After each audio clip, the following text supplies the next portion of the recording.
Well, meantime, the Democratic Party poured millions into a handful of primary races earlier this year, hoping to prop up more quote-unquote extreme Republicans with the idea that they would be easier to defeat in the general election. NewsNation's Robert Sherman is live. Robert, this happened in 9 states. How many of those candidates, though, are potentially in a position to win next week? Oh, it's a handful of races here, Nichole. That's definitely going to come right down to the wire here. This is a decades-old strategy that has been used for a long time, and it does come with a fair amount of risk. You look at that primary season, and the Democrats did successfully help topple a few of those more moderate Republicans. But looking at the map today, some of those more far-right conservatives look like they're at risk of losing. But others, those unelectable Republicans, are getting close to being elected.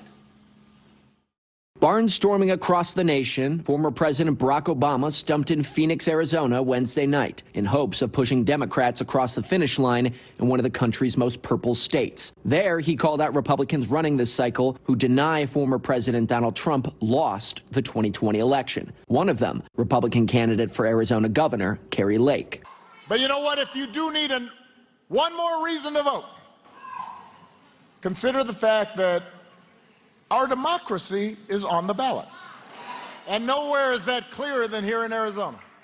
But Democrats have played a role in getting some of these candidates on the Republican ticket, shelling out $53 million during the primaries, according to the Washington Post, believing that these candidates are more beatable in the general election. It's definitely something that both parties have used in the past, trying to interfere in the other party's primary in order to get what they perceive to be a weaker candidate into the general election. The best example of this is Peter Meijer in Michigan, a more moderate Republican who voted in favor of Trump's impeachment. If he won the primary, he was given 90% odds to win re-election, according to 538. But Democrats threw money into that race to get John Gibbs the nomination, a Republican who has said it's, quote, mathematically impossible Donald Trump lost the 2020 election. Democrats now have a 56% chance of taking that seat back, according to 538. A similar strategy was used in the states of Illinois, Pennsylvania, and Maryland during the governor's races. In Arizona, however, it's different. While it's unclear if any money was spent during the GOP primary, Arizona Dems attacked Lake's more moderate opponent, Karen Taylor Robson, in an email blast, thanking her for years of funding Democrats. Lake went on to win the primary, but the strategy that worked in Michigan may backfire out west. As the Daily Beast puts it, the once so-called unelectable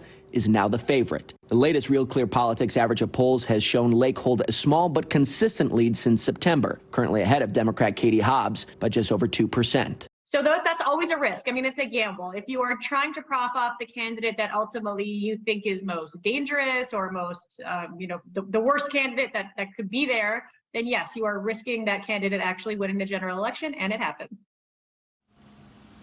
And it's not just here in Arizona. We've met Democratic voters in Georgia and Pennsylvania who are saying they were hopeful that Herschel Walker and Dr. Oz would win their primaries, respectively, believing those were more beatable candidates. But you look at those races today, those two candidates definitely proven to be formidable coming down to the wire. Nichole? Thank you for watching. Go to newsnationnow.com to find NewsNation on your television provider. And don't forget to click the red subscribe button below to get more of NewsNation's fact-driven, unbiased coverage.